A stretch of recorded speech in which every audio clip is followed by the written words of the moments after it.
आप सभी छात्रों की बहुप्रतीक्षित मांग थी कि मैं अलंकार पर भी एक क्लास ले लूं। चूँकि अलंकार की उपयोगिता आप जानते हैं, साक्षात्कार में भी होती है। अगर आप हिंदी साहित्य के विद्यार्थी हैं तो आपसे पूछा जा सकता है बहुत छोटा सा कि भाई बताइए यमक अलंकार क्या होता है, शब्द अलंकार क्या होता है, श्लेष अलंकार क्या होता है, उपमा क्या होता है। ऐसे प्रश्न पूछे जा सकते हैं और ये बहुत सरल सी जानकारी यदि आप नहीं दे पाते तो नकारात्मक प्रभाव होता है। इसके साथ साथ यूपीएससी और लोक सेवा आयोग के जितने पाठ्यक्रम हैं, जहाँ भी हिंदी साहित्य है वहाँ पर व्याख्या का जो प्रसंग होता है, और आप जानते हैं कि सिविल सेवा में 10 व्याख्या पूछी जाती है, तो इसलिए आप एक सहज प्रश्न पूछते हैं कि अलंकार, अगर हम शिल्प सौंदर्य लिखते हैं तो अलंकार भी एक पॉइंट बनता है। आप जानते हैं कि व्याख्या लिखते हुए संवेदना और शिल्प दो पक्ष होते हैं। संवेदना पक्ष को यानी अनुभूति, या आप कह सकते हैं जो कथ्य है या जो अनुभव है या जो आपके जो विचार पक्ष हैं, जो उद्देश्य पक्ष हैं, इसको संवेदना कहते हैं। तो संवेदना पक्ष को अभिव्यक्ति देने वाले जो उपकरण है उसको शिल्प कहते हैं। और शिल्प के अंतर्गत बहुत सारे घटक होते हैं, उसमें से एक घटक अलंकार भी है। वैसे आप जानते हैं कि शिल्प के घटकों में भाषा है, काव्य रूप है, छंद है, रस है, नाटकीयता है, द्वंद्व योजना है, प्रतीक योजना है। ठीक उसी तरह अलंकार योजना भी एक पक्ष शिल्प का महत्वपूर्ण माना जाता है।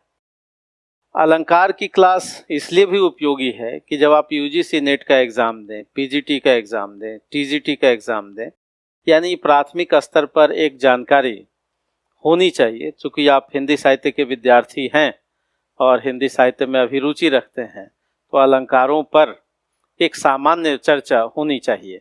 तो उसी से संबंधित आज की क्लास है कि अलंकार होते क्यों हैं, अलंकारों की उपयोगिता क्या है, अलंकार कितने प्रकार के होते हैं, ऐसे ही बहुत सहज सरल प्रश्न। तो आप देखिए कि अलंकार का मतलब क्या होता है। अलंकार का सरल अर्थ होता है गहना, अलंकार का सरल अर्थ होता है शोभा, यानी सौंदर्य में वृद्धि करना। अलंकार का मतलब क्या हुआ? सौंदर्य में वृद्धि करना। अलंकार शब्द आप जानते हैं कि अलम और क्री धातु से ये बना है। अलंग प्लस कार, ये अलंकार है। तो अलंकार आपसे कोई पूछे कि भाई बताइए कि अलंकार है क्या, तो आप कहेंगे कि अलंकार का मतलब है सजाना या सौंदर्य में वृद्धि करना। इसलिए आप देखते होंगे कहीं कहीं आप अलंकार ज्वेलर्स लगा रहता है, यानी गहना यानी शोभा बढ़ाने के लिए अलंकारों की जरूरत होती है। चाहे वो कविता में अलंकार की जरूरत हो, वनिता में अलंकार की जरूरत हो। देखिए केशवदास कहते क्या हैं। केशवदास आप जानते हैं ये तुलसीदास के समकालीन रचनाकार हैं। केशवदास की रचनाएं हैं रामचंद्रिका, कवि प्रिया और रसिक प्रिया। तो केशवदास अलंकार प्रिय रचनाकार हैं, रीतिकाल के रचनाकार हैं और रीतिकाल के प्रवर्तक माने जाते हैं। केशवदास जी सोचते क्या हैं? सोचते हैं यद्यपि सुजाति सुलक्षणी, सुबरन सरस सुवृत, भूषण बिनु न विराजई, कविता वनिता मित। तो इनका जोड़ जो है कि भूषण, भूषण मतलब गहना के बगैर अच्छा नहीं लगता। न कविता अच्छी लगती है, न वनिता अच्छी लगती है और न मित्रता अच्छी लगती है। यानी केशवदास ये बताना चाहते हैं कि काव्य में अलंकार एक स्वाभाविक और सहज और अनिवार्य गुण होना चाहिए। इसी तरह से एक आचार्य दंडी हैं, उन्होंने अपनी किताब काव्यादर्श में लिखा कि काव्य की शोभा बढ़ाने वाला जो धर्म है उसी को अलंकार कहते हैं। यानी काव्य की शोभा बढ़ाया जाए जिन चीज़ों से, जिन प्रतीकों से, उसी को हम अलंकार कहते हैं। तो अब तक आपने क्या समझा कि अलंकार का मतलब है शोभा या सौंदर्य बढ़ाने वाला तत्व जो कविता में उपस्थित होता है। तो अलंकार का मतलब क्या हुआ? एक तो सौंदर्य पक्ष की वृद्धि करे, सजाए। दूसरा मतलब है कि पर्याप्त होने का भाव भी दे। साहित्य की पूर्णता के लिए भी अलंकार होता है। आप जानते हैं कि साहित्य पूर्ण हो जब अलंकारों से, यानी शोभायमान भी हो, और ये भी कि भाई ये कहना पड़े कि बस बस अब रोक दो, बहुत हो चुका, तो ये भी एक अलंकार का मतलब है। लेकिन सहज सरल शब्द क्या हुआ? अलंकार का अर्थ है काव्य की शोभा बढ़ाने वाला, काव्य के सौंदर्य को बढ़ाने वाला, काव्य की सजावट करने वाला जो गुण है, जो गुणधर्म है, उसको अलंकार कहते हैं। तो अलंकार साहित्य को पूर्णता देता है और साहित्य के सौंदर्य में वृद्धि करता है। अब आप जानते हैं कि अलंकार दो प्रकार का मुख्य रूप से होता है। शोभा हम कैसे बढ़ाएंगे? एक तो शब्दों के माध्यम से बढ़ाएंगे और दूसरा काव्य में जो मीनिंग है, जो अर्थ है, जो रीड बिटवीन द लाइन्स है, उसके माध्यम से हम सौंदर्य बढ़ाएंगे। तो दो मुख्य तरीका है, एक तो शब्द के माध्यम से, और जो शब्दों के माध्यम से हम शोभा बढ़ाते हैं तब उसको कहते हैं शब्द अलंकार।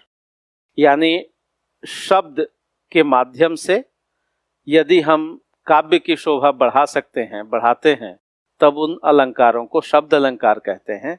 और दूसरा ये हुआ कि रीड बिटवीन द लाइन्स, यानी अर्थ, यानी जो मीनिंग है, हम मीनिंगफुल बनाते हैं और उससे भी हम काव्य की शोभा बढ़ाते हैं, तब उसको कहते हैं अर्थ अलंकार। और एक तीसरी स्थिति आ सकती है जब शब्द और अर्थ दोनों की विशेषता हो, तो उभय अलंकार या उभय अलंकार कहते हैं। यानी शब्द और अर्थ दोनों के माध्यम से जब सौंदर्य की वृद्धि की जाए तब उसको उभय अलंकार कहते हैं। अब इसमें से बहुत ज़्यादा रटने की जरूरत नहीं है। अगर आपको शब्द अलंकार की बात करनी हो तो सामान्य रूप से 3 अलंकार आप याद रखिए। शब्द अलंकारों में अनुप्रास, यमक और श्लेष, ये 3 अलंकार। और थोड़ा और डिटेल जानना चाहते हैं तो 3 और, पुनरुक्ति, विप्सा और पुनरुक्त वदाभास, ये 3 और। लेकिन आप हिंदी साहित्य में अगर सिविल सेवा और प्रांतीय लोक सेवा आयोग दे रहे हैं तो केवल 3 अलंकारों को आप जानिए। अगर आप पीजीटी या यूजीसी नेट का एग्जाम दे रहे हैं तो 3 और अलंकारों को, यानी शब्द अलंकार में 6 को जानिए। और जो सिविल सेवा दे रहे हैं वो केवल क्या जानेंगे?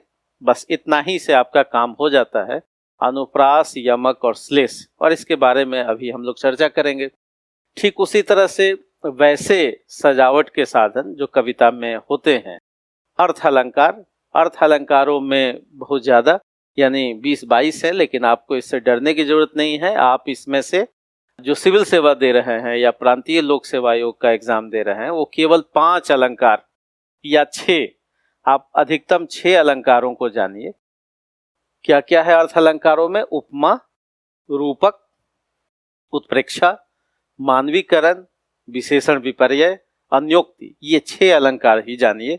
अगर आप और डिटेल जानना चाहते हैं, यूजीसी नेट का एग्जाम देना है, पीजीटी टीजीटी देना है, तो कुछ और अलंकारों पर भी आपकी नज़र होनी चाहिए, जिसमें है संदेह, भ्रांतिमान, अतिशयोक्ति, दृष्टांत, विभावना, अनन्वय, अत्युक्ति, उल्लेख, व्यतिरेक, प्रतीप, प्रतीप का मतलब होता है उल्टा, विशेषोक्ति, असंगति, व्याजोक्ति, स्वभावोक्ति, काव्यलिंग और अर्थांतर न्यास। यानी करीब करीब 20-22 अलंकार जो अर्थ अलंकारों में है, इसको जानना है। लेकिन जो सिविल सेवा दे रहे हैं उनको केवल और केवल ये 6 अलंकारों से आपका काम हो जाता है। कौन कौन है? उपमा, रूपक, उत्प्रेक्षा, मानवीकरण, विशेषण विपर्यय, अन्योक्ति अलंकार। तो इस तरह से आप देखेंगे कि जब छायावाद पढ़ेंगे तो ये 2 अलंकारों को विशेष रूप से आप जानते हैं, मानवीकरण और विशेषण विपर्यय। अन्योक्ति अलंकार, उपमा, रूपक और उत्प्रेक्षा, यानी अलंकार के भेद क्या हुए? शब्द अलंकार में आपको 3 जानना और अर्थ अलंकार में लगभग 6 अलंकारों की जानकारी, सामान्य जानकारी होनी चाहिए, जो कैसे शोभा बढ़ाते हैं, सौंदर्य में वृद्धि करते हैं और अधिक सुंदर बनाने में अपना योगदान देते हैं। और शब्द और अर्थ अगर दोनों से सुंदरता बढ़ती हो तो उसको कहते हैं उभय अलंकार। शब्द अलंकारों में प्रमुख हैं अनुप्रास, यमक, श्लेष, ये 3 प्रमुख हैं। पुनरुक्ति, विप्सा और पुनरुक्त वदाभास, ये आप नहीं भी याद कर सकते हैं, 3 जानना है। आप जानते हैं कि शब्दों के द्वारा जो हम शोभा बढ़ाते हैं, सौंदर्य में वृद्धि करते हैं, तब उसको शब्द अलंकार कहते हैं। और उसमें जो सबसे पहला अलंकार है यमक, और यमक के लिए जानिए कि यमक का मतलब क्या होता है। यम का मतलब होता है युग्म, युग्म मतलब क्या होता है? जोड़ा। और क का मतलब होता है की तरह, यानी जो जोड़े की तरह हो, यानी जो 2 बार आए। युग्म का मतलब क्या होता है? 2 बार आए। यानी एक शब्द फिर पड़े, अर्थ और ही और, एक शब्द बार बार आता हो और उसका मीनिंग जो है, अर्थ जो है वो अलग अलग होता हो। बहुत सरल सा उदाहरण, जैसे कहा जाए कि सजना है, आपने गाना सुना होगा, सजना है मुझे सजना के लिए। अब सजना है, सजना ये दो बार है, लेकिन दोनों का मतलब अलग है, दोनों की मीनिंग अलग है। सजना यहाँ वर्ब है और यहाँ सजना नाउन है। यानी सजना एक शब्द फिर पड़े, अर्थ और ही और, अर्थ अलग अलग होता हो। यानी सजना वर्ब और सजना यहाँ नाउन। सजना है मुझे, दोनों का मतलब अलग है, दोनों का मीनिंग अलग है, और इससे क्या हो रहा है, सौंदर्य में वृद्धि हो रही है। यानी जब शब्दों के माध्यम से, ये दो शब्द हैं, और शब्दों के माध्यम से जब सौंदर्य में वृद्धि हो तब उसको शब्द अलंकार कहते हैं। इस शब्द अलंकार का एक भेद है यमक। सबसे पहले हम लोग देख रहे हैं सजना है मुझे सजना के लिए। एक दूसरा उदाहरण देखिए, काली घटा का घमंड घटा। अब यहाँ देखिए घटा और घटा ये दो शब्द है, काली घटा। अब काली घटा, यहाँ घटा का मतलब क्या हुआ, बादल, और यहाँ घटा का मतलब क्या हुआ, डिक्रीज होना, यानी कम होना। यानी ये दो शब्द हैं और दोनों का मतलब अलग अलग है, तब इस अलंकार को क्या कहते हैं, यमक अलंकार कहते हैं। यमक समझ गए, यम मतलब युग्म और क का मतलब की तरह, यानी जोड़े की तरह आए और दोनों का मीनिंग अलग अलग हो। सजना है मुझे सजना के लिए अलग अलग मीनिंग, काली घटा का घमंड घटा। एक तीसरा उदाहरण देखिए, जगती, जगती की मूक प्यास। जगती मतलब जागती है, फिर वर्ब हुआ, जगती मतलब पृथ्वी। तो जगती और जगती दो शब्द हैं और दोनों के भिन्न अर्थ हैं। इसका मतलब कौन सा अलंकार है, यमक अलंकार है। एक और उदाहरण देखिए, ये 3 बेर खाती थी। अब 3 बेर और ये 3 बेर, तीन एक तो 3 टाइम्स हुआ और 3 बेर हुआ, यानी शब्द तो एक ही है लेकिन मीनिंग क्या हुआ, अलग अलग हुआ। कबीर, आप जानते हैं कि कबीर भक्ति काल के और संत काव्य धारा के रचनाकार हैं। कबीर को नहीं पता कि अलंकार क्या होता है, लेकिन इसके बावजूद भी अलंकार उनकी काव्य में, उनके साखी शब्द और रामायणी में स्वाभाविक रूप से आते हैं।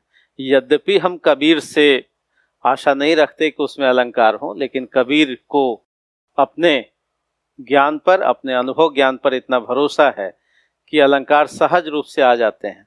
पर आप जानते हैं कि अलंकार की अपनी जो सहजता है, वो कहीं भी आप या तो पढ़े लिखे हों या तो न पढ़े लिखे हों, कई बार अलंकारों का आप न जानते हुए भी प्रयोग करते हैं।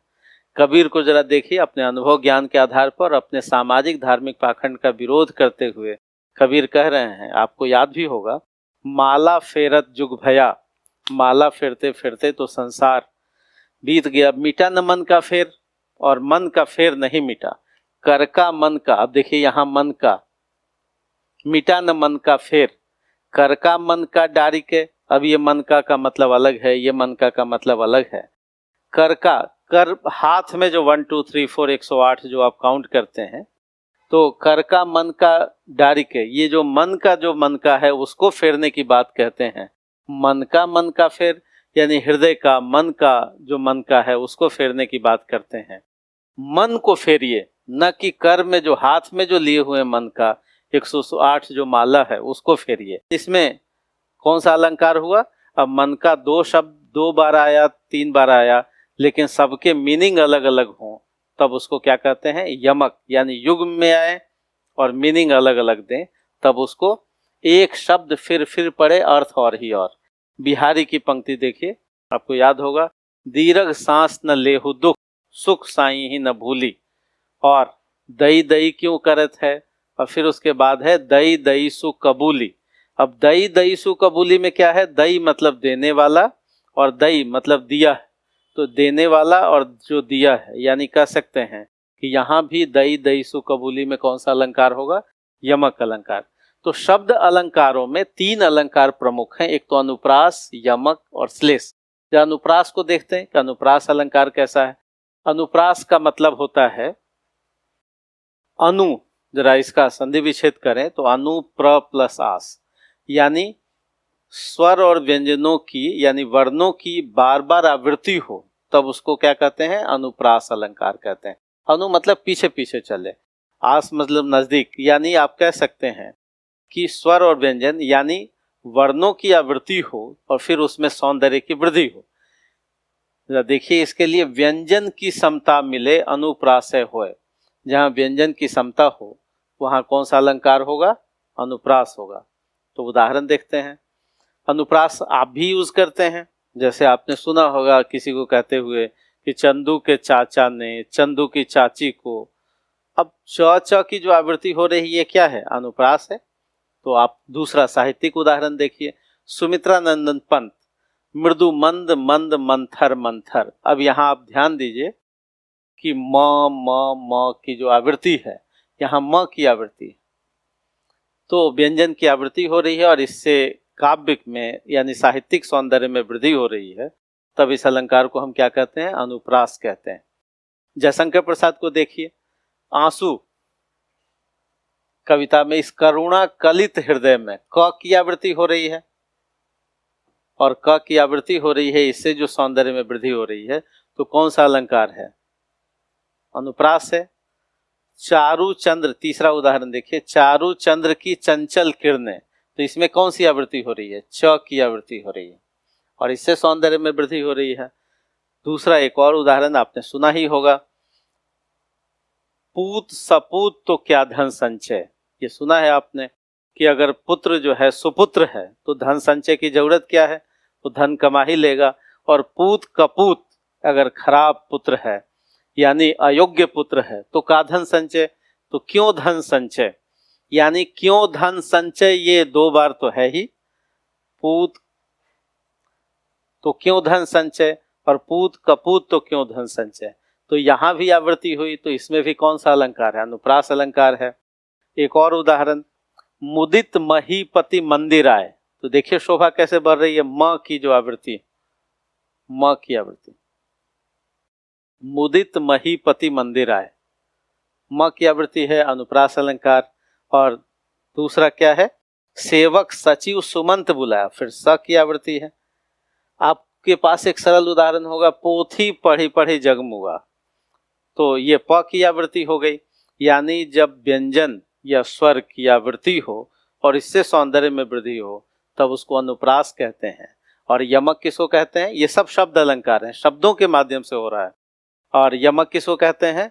जब एक शब्द बार बार आए और उस शब्दों का भिन्न अर्थ हो तब उसको क्या कहते हैं? यमक अलंकार कहते हैं। तो अब तीसरा अलंकार है शब्द अलंकार में, वो है श्लेष। श्लेष का मतलब होता है चिपकना, यानी आप जानिए कि देखिए यहाँ लिखा हुआ है, प्रकट अनेकन अर्थ जहां एक शब्द से होए। एक शब्द से जब अनेक अर्थ प्रकट हो तब उसको क्या हो? श्लेष अलंकार कहते हैं। यानी एक शब्द में ही कई अर्थ चिपके हो तब उस शब्द अलंकार को, जो शब्द के माध्यम से सौंदर्य में वृद्धि हो रही है, तब उसको कहते हैं श्लेष अलंकार।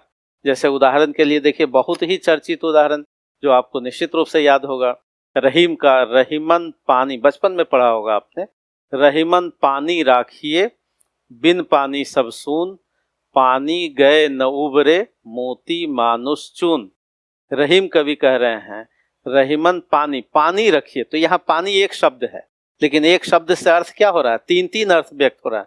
प्रकट अनेकन अर्थ, जहां अनेक अर्थ प्रकट हो रहा है, जहां एक शब्द से हो, एक शब्द से जब कई अर्थ प्रकट हो तब उसको क्या कहेंगे? श्लेष अलंकार कहेंगे।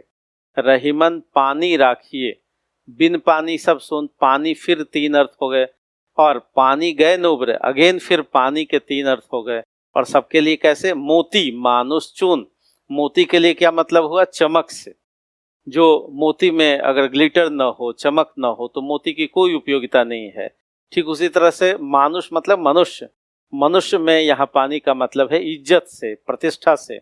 अगर मनुष्य की प्रतिष्ठा चली गई तो फिर उस मनुष्य का कोई महत्व नहीं है।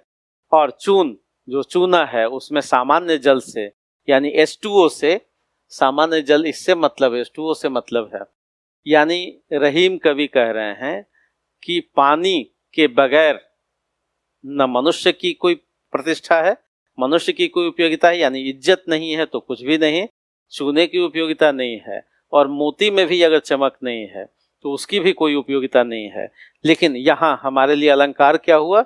श्लेष अलंकार हुआ। क्यों श्लेष अलंकार हुआ? क्योंकि अनेक अर्थ दे रहा है एक शब्द। एक शब्द जब अनेक अर्थ दें या चिपके हों तब उसको श्लेष अलंकार कहते हैं। अगर शब्दों की आवृत्ति हो और भिन्न अर्थ आए, यानी दो या दो से अधिक बार आए लेकिन अलग अलग अर्थ में, एक शब्द फिर पड़े अर्थ और ही और, तब उसको कहेंगे यमक। और जब व्यंजन या स्वर की आवृत्ति हो तब उसको क्या कहेंगे? अनुप्रास अलंकार कहेंगे। तो इस तरह से जो शब्दालंकार है उसके तीन मुख्य भेद, जो सिविल सेवा के इंटरव्यू के लिए या लोक सेवा आयोग के इंटरव्यू के लिए, अलग अलग लोक सेवा आयोग के इंटरव्यू अभी चल रहे हैं उसके लिए, या फिर जब आप व्याख्या लिखते हैं तो उसके लिए। यानी आपने शब्द अलंकारों में तीन मुख्य अलंकारों की चर्चा की।